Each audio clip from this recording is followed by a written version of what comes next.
बीते दिनों पटना में मुस्लिम संगठन द्वारा जो है वक्फ बोर्ड के खिलाफ में विरोध प्रदर्शन हुआ। पहले दिल्ली के जंतर मंतर, फिर जो है पटना में जहां नीतीश कुमार की सरकार है, फिर उसके बाद विजयवाड़ा जहां चंद्रबाबू नायडू की सरकार है। नीतीश और नायडू अहम बैसाखी जिसपे मोदी टिके हुए हैं और मुसलमानों की एक उम्मीद जो है वो नीतीश और नायडू से भी है, क्योंकि मुसलमान का जो वोट है ये दोनों नेता जो है वो लेने का काम करते हैं। देखिए, अब सवाल उठता है कि जब इतना बड़ा विरोध प्रदर्शन बिहार में हुआ तो उसके आसार क्या निकले, उसके असर क्या हुए, क्या विधानसभा में क्या कुछ हुआ जब आज विधानसभा चला, और उसके बाद नीतीश कुमार क्या संकेत दे रहे हैं इस विरोध के बाद इतना बड़ा विरोध प्रदर्शन बिहार में हुआ। देखिए, इतना तो साफ है कि तमाम मुस्लिम संगठनों की निगाहें जो है वो नीतीश और नायडू पे है, क्योंकि इन दोनों के बैसाखी पर सरकार चल रही है। इनके एक फैसले से वक्फ बिल की वापसी, इनके एक फैसले से मोदी का सत्ता से जाना तय हो जाएगा। इसलिए मुस्लिम संगठन पहले पटना में विरोध प्रदर्शन करता है,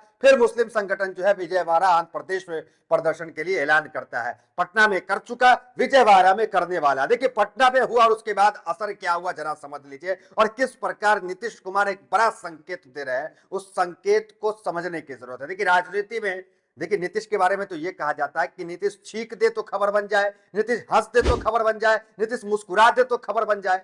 अब जो नीतीश कुमार जो लगातार 6 महीना पहले वक्फ बिल जो है वो सदन में इंट्रोड्यूस हुआ, उसके बाद से नीतीश कुमार इस बिल के ऊपर कोई टिप्पा टिप्पणी नहीं कर रहे हैं। सिर्फ नीतीश कुमार ही नहीं, चंद्रबाबू नायडू ने भी इस बिल पे कोई टिप्पा टिप्पणी नहीं किया। इस बिल पे टिप्पा टिप्पणी करने से बचे, ना तो बिल की तारीफ की, ना बिल का विरोध किया। तो अब जब नीतीश कुमार जो है चुप्पी साधे हुए, और जब जंतर मंतर पे तेजस्वी यादव पहुंचे, लालू यादव पहुंचे, और आज सदन के अंदर तेजस्वी यादव ने साफ कहा कि नीतीश कुमार चुप्पी तोड़े।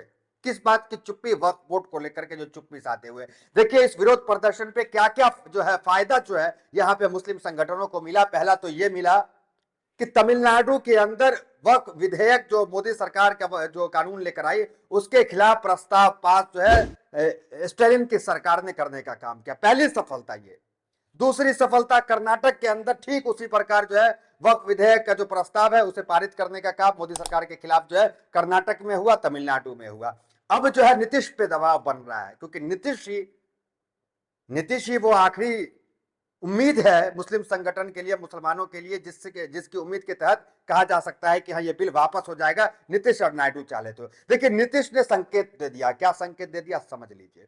देखिए, कब्रिस्तान को लेकर के नीतीश कुमार से शिकायत की गई कि फतुआ का एक कब्रिस्तान है जिसपे जो है दबंग जो है कब्जा कर रहे हैं, उसको फतुआ के कब्रिस्तान पे कब्जा किया जा रहा है। ये खबर नीतीश के कान में गई और नीतीश कुमार आनंद फानन में अल्पसंख्यक मामले के मंत्री जमा खान को जो है फतुआ भेजते हैं कब्रिस्तान के पास, और जो है सुन्नी वक्फ बोर्ड के अपने चेयरमैन को भी फतुआ भेजते हैं कि ये जो कब्रिस्तान की जमीन जिसपे कब्जा किया जा रहा है इसको कब्जा छुड़वाओ, देखो मामला जाकर के क्या है।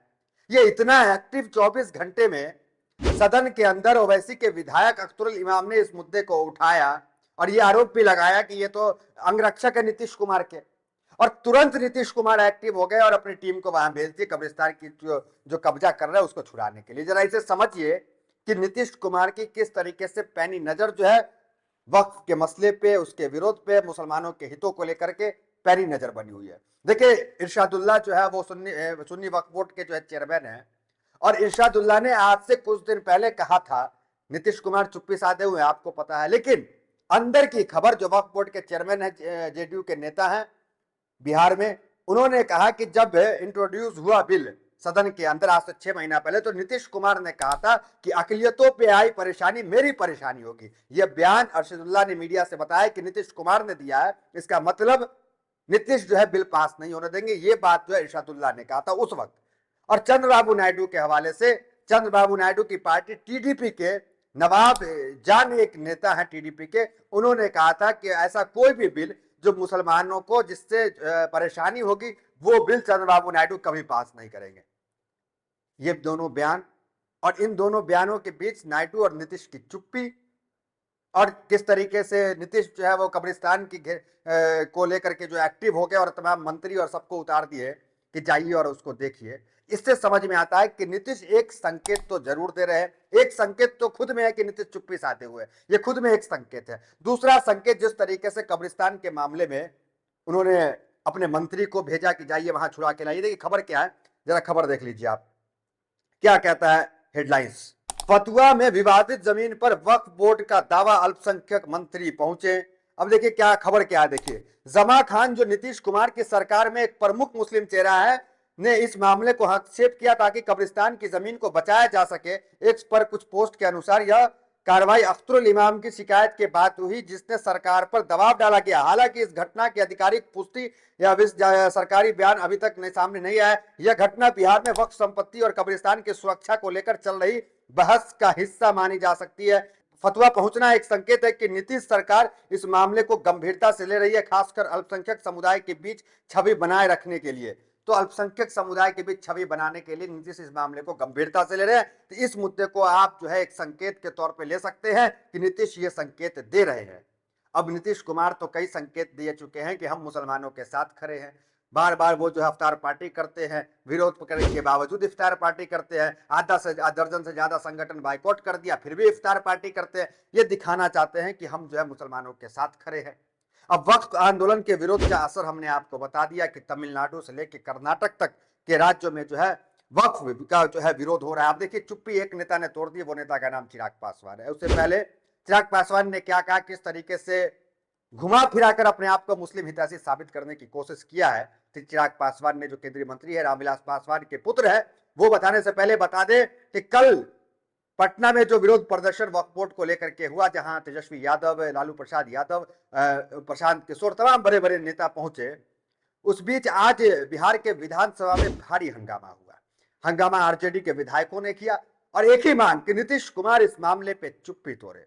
देखिए नीतीश क्या करेंगे नहीं करेंगे अभी कुछ पता नहीं, लेकिन एनआरसी में यह देखा गया कि बीजेपी में रहते हुए नीतीश कुमार ने प्रस्ताव पारित किया और एनआरसी का बिहार के विधानसभा में प्रस्ताव पारित कर विरोध किया सरकार के इस बिल का और कहा कि एनआरसी, बिहार में किसी एनआरसी की जरूरत नहीं है। ये बातें नीतीश कुमार ने कही। अब देखना दिलचस्प है कि नीतीश इस मामले को, वक्फ के मामले को क्या करते हैं। क्या मुसलमानों के अंदर फिर से जो है अपनी जगह बना पाते हैं, संतुष्टि दे पाते हैं या नहीं दे पाते। देखिए मुसलमानों को लुभाने में तो मोदी सरकार भी लगी हुई है। आपको हमने बताया कि इस रमजान में जब मुसलमान रोजा रख के सड़कों पे उतर रहा है, उस बीच प्रधानमंत्री मोदी की तरफ से एक तोहफा दिया जाता है, जिसे तोहफाए मोदी या इस प्रकार का नाम दिया जाता है।